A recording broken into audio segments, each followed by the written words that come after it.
تبارك الذي عزيز غفور الذي এই মন্ত্রণালয়কে অনেক ধন্যবাদ।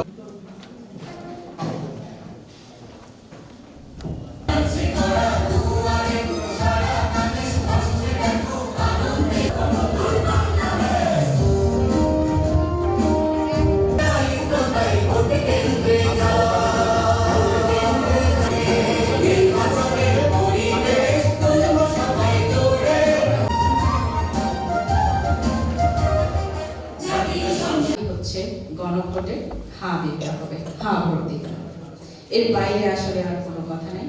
আর বাকি অন্যান্য সুধীবৃন্দ এবং আমার প্রাণপ্রিয় ছাত্রছাত্রী ভাই, আমার বোন থাকে, আমার প্রথম স্কুল কোথায় ছিল সেইটি আমরা কোনোদিন ভুলি না, করি। আমি যে খাতায় প্রথম লিখেছিলাম, আমার মা বাবারা কিন্তু আমরা আমাদের সামনে রাখতে চাই এবং তাদের সাথে আমরা থাকতে চাই। তারা আমার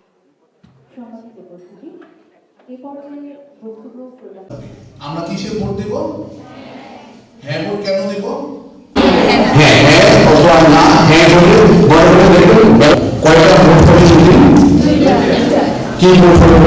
কি শুনতাম যে প্রস্তাব, প্রতিবারে কি শুনি? প্রশ্ন। ওকে জানতেন আমরা কিসে ভোট দেব? আমাদের কাজ কি শুধু আপনারাই ভোট দেবেন?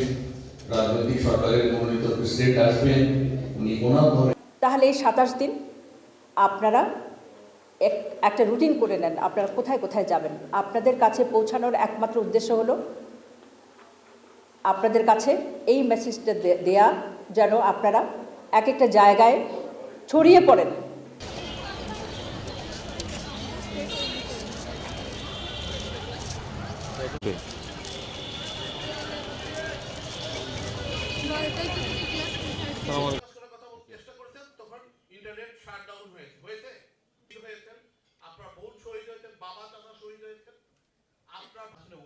ট্রাফিক হওয়া ঠিক হবে না, শুধু আমি বক্তৃতা দিব আর আপনারা কি কেউ বলেছিলেন যে আমরা এই সরকারের কাছে একটা গাড়ি চাই, একটা বাড়ি?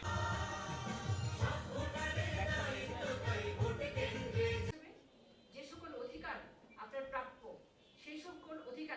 সম্মানিত সচিব জনাব মাহবুবা ফারজানা মহোদয়কে অসংখ্য ধন্যবাদ। আসসালামু আলাইকুম।